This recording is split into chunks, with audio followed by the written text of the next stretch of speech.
Hola, bon dia. Avui anem a parlar dels recursos per escriure, dels meus recursos per escriure. Ja hem parlat del quan, hem parlat del on i ara anem a parlar de potser una de les coses més interessants, que és el com. Com generem històries, com ens inventem aquestes coses que passen, que es converteixen en contes.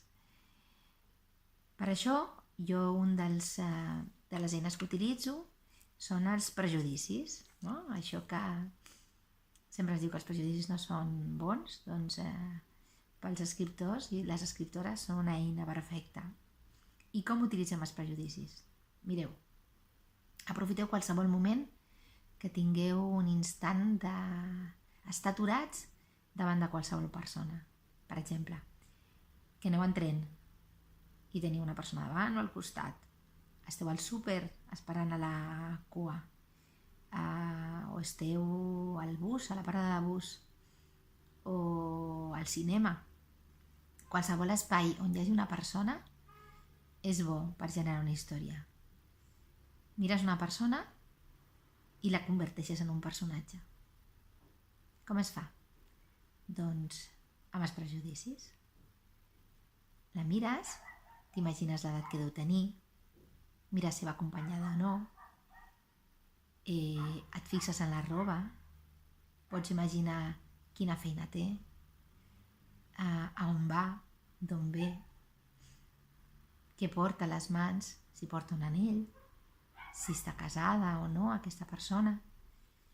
I d'aquí, un cop tens la imatge del personatge, pots anar generant una història.